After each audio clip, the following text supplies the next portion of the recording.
Hey guys, today we're talking about pistol fundamentals with a twist. Do you know somebody who's right-handed but left eye dominant? If this is you or somebody you know, I want to give you some survival solution tips to address that issue and make sure that you have a foundation to train on.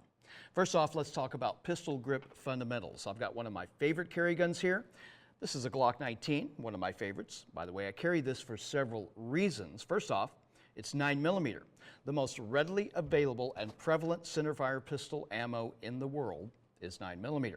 Takes high-capacity magazines. I have several high-capacity Glock magazines at home because I have a lot of different guns that are Glock format guns, including PCCs, so it makes sense for my carry gun to be a Glock. Also, with this Model 19, it's not too large to conceal, and it can accommodate my red dot sight, which I highly value since my eyesight has changed a little bit through the years, and I can shoot faster and more accurately with it as well. Anyway, here's some basic grip tips to start with, whether you're a right eye dominant or left eye dominant. You want to grip up high with your strong hand. You shouldn't see any daylight here between the webbing of your hand and this beaver tail area. Your strong hand thumb should be pointing somewhat forward, not straight up. Now, we want to take this support hand and use it in this fashion, wrapping our support fingers into the grooves of our strong hand. The support hand does more squeezing than the strong hand. This one's doing the work. You should be filling in these gaps, this gap here as well, on the frame of the gun for maximum coverage, and this is what it looks like. If you have small hands, you might need to wrap your support index finger around the trigger guard like so in order to have a good grip like that. It's perfectly acceptable. It might be right for you, so if you have small hands, you might want to try it that way. Either way, your thumbs will end up stacked like so, whether it's here or here. Another tip I learned from some professional shooting competitors is to torque your hands out just a bit as if you're trying to unbend a horseshoe.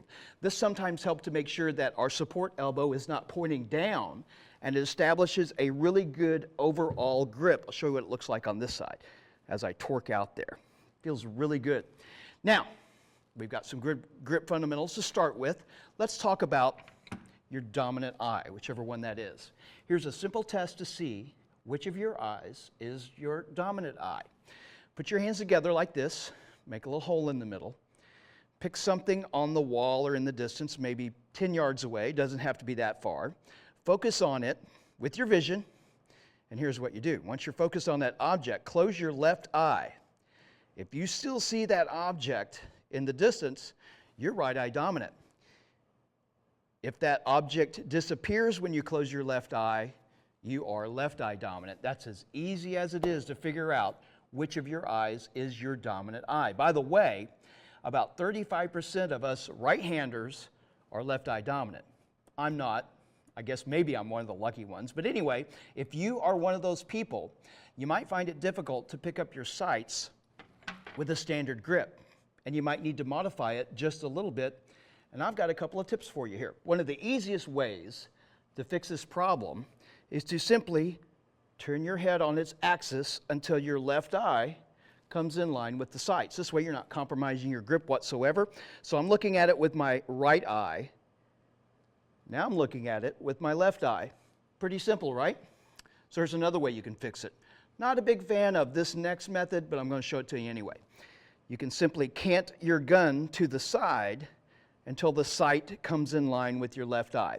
As I said, I don't favor that technique because I think that compromises your grip a little bit, might make you a little unsteady, might make you bend your wrist and just not be that stable. And obviously, another fix would be to learn how to shoot left-handed to bring that gun in line with your left eye. That might not be as easy for you.